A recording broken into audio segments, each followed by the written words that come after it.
Imagine getting behind the wheel of a car so rare, so powerful that it was banned from the streets the moment it rolled off the factory line. That's the kind of legacy Dodge built with some of its most iconic muscle cars. But what made the 1968 Dodge Dart L023 Hemi a drag strip legend? Or the 1969 Dodge Daytona the ultimate in aerodynamic performance? Buckle up, because we're diving into the 8 old Dodge cars that gearheads go crazy for. The 1956 Dodge D500 was a blend of style and performance, showcasing Dodge's ambition to match speed with an eye-catching design. While Dodge had impressed with fast cars in the early 1950s, the 1955 and 56 models, including the D500, took things up a notch with both looks and power. This model marked a shift towards more powerful engines and bold designs at Chrysler. The D500 featured a new 120-inch wheelbase and came in various trims. The Coronet offered both 6-cylinder and V8 engines, while the Royal and Custom Royal models were exclusively V8. Among them, the Custom Royal convertible was the priciest at $2,748.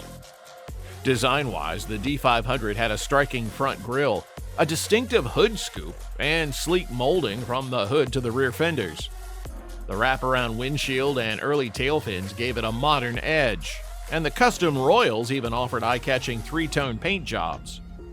Under the hood, the Red Ram V8 engine was boosted to 270 cubic inches, while the Custom Royal packed a potent Super Red Ram engine, delivering 183 horsepower. Even the standard engines, designed to be lighter and more cost-effective, still offered around 175 horsepower. The Dodge Coronet, produced in 1959, was the continuation of a series of cars that were first made in 1949. It was once a luxury car model, but by the year 1955, it evolved to be the basic model car for Dodge. By the mid-1960s, the Coronet would turn into a muscle car with powerful engines such as the 383 and the 426 Hemi. The 1958 and 59 Coronets were facelifted DeSoto Fireflights that featured less glitzy interior and exterior ornamentation. They came with models such as the Getaway Straight 6 and the Red Ram V8. Dodge also came up with the Silver Challenger in the year 1959 as a Coronet model. It was available in one color only, silver, and could come with either a 6-cylinder or a V8 engine. Additionally, it had several luxury features included in its price, such as better quality tires, better quality interior, and electric windshield wipers. A rather unique feature of the 1959 Coronet is its association with the JATO rocket car myth. To demonstrate the Dodge's brakes, a rocket was installed on a 1958 Coronet, and it was taken to a dry lake for a high-speed run. This was even done in an advertisement during the period. At the beginning of the 1960s, the design of cars was developing quickly as manufacturers such as Dodge were seeking innovation. The 1964 Dodge Polara 500 is the perfect example of such evolution, since it was a blend of class and muscle power in a car. But how can one identify the 1964 Polara 500? The trick is its headlights. The headlamps of the 1964 model are all in one height, while in the 1962 and 63 models, the headlamps are at different heights. The Polara 500 was the first car that signaled Dodge's attempt at personal luxury high performance. When the American car industry was in trouble, Dodge came up with a car that was fashionable and small, but with V8 engines and bucket seats. This car was for the people who were in search of luxury cars without compromising on performance. And this car was unique in the early 1960s. The 1966 Dodge Charger was the new model for Dodge, and it was intended to be the leader of the Dodge Rebellion. Although the Charger had the same architecture as the Dodge Coronet, it had a different appearance with a wide razor grille with concealed headlights and a fastback roof. Inside, the Charger was luxurious with bucket seats, a long center console, and custom door panels. However, it was not only a beauty contest, as the Charger came with a powerful engine specification. For an entry level, there are several engines available. The first one is the 318 cubic inch V8 engine with 230 horsepower. There was also more power in the form of larger engines, such as the 383 cubic inch V8 that came with 325 horsepower.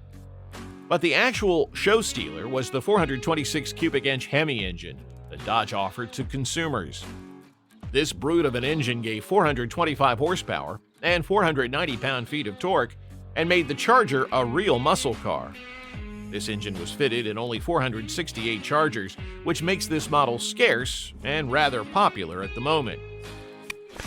The Dodge Dart L023 Hemi was a special 1968 model designed for drag racing purposes, and only 80 units were built and therefore rare. Unveiled on February 20th, 1968, Dodge planned on transforming the Dart GTS into a factory-built race car with an incredible 426 Hemi engine. All of these Darts focused on the concept of speed. They were capable of reaching speeds of up to 130 miles an hour, with some models even completing the quarter mile in 9 to 10 seconds. To reduce the weight of the car, Dodge used fiberglass for making fenders and hoods, while the doors were made from acid-dipped steel. The interior of the car was Spartan with only 2 seat buckets, and the features such as a heater and radio were excluded. Heck, the Dart was powered by a race-spec 426 Hemi engine with high compression pistons and 2 4-barrel carbs. This was done to create more space, and the battery was relocated to the trunk. There was an option of a customized 4-speed manual transmission, with the other option the 3-speed automatic transmission. Even though it was possible to drive them on the roads, these Darts were built for supervised drag racing. The 1969 Dodge Daytona was created by Dodge to solve a major issue that was evident with the Charger model. Although the Charger became well known in 1968, it had problems on high-speed tracks because of lift problems. Dodge chose to eliminate this problem by developing a car model with better aerodynamics, the Charger. Assisting aeronautical engineers and racing experts, Dodge came up with a Daytona which had a nose cone and a rear wing. This design was modeled and tested in wind tunnels, and it produced a car that was visually arresting while minimizing the effects of aerodynamic drag. The Daytona car was a giant step in the advancement of racing cars and was one of the most streamlined cars to be manufactured. Dodge manufactured 503 of these particularly homologated Daytonas, and this altered the construction of racing automobiles. The Daytona incorporated both the high-tech look of the jet age together with the functions of enhanced performance, which made it a revolutionary automobile. The 1970 Dodge Super Bee is one of those muscle cars that can make any car lover's heart beat faster. It was first introduced in 1968 and was only manufactured until 1971. But this model has remained one of the most iconic models ever. Super Bee was built from the Dodge Coronet, a 2-door coupe, and set the standard for all future Dodge muscle cars. Dodge even brought back the Super Bee as a limited edition of the Charger in 2007, and then from 2012 through 2014.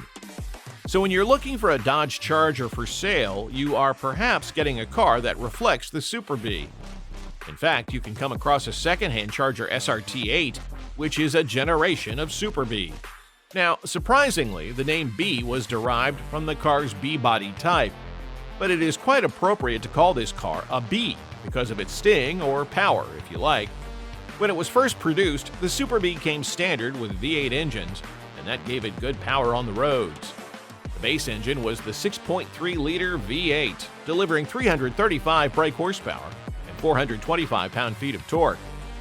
For those who wanted more power, there was the 7-liter Hemi V8 that cranked out 425 brake horsepower and 490 pound-feet of torque. In 1969, Dodge introduced a 7.2-liter 6-pack V8, which boosted horsepower to 390 brake horsepower, while matching the Hemi's torque at 490 pound-feet. The 1970 Dodge Challenger RT was the car that Dodge used to try and compete with the Ford Mustang, Mercury Cougar, as well as Chevrolet Camaro. It was a serious muscle car with a daring exterior design and powerful engines under the hood.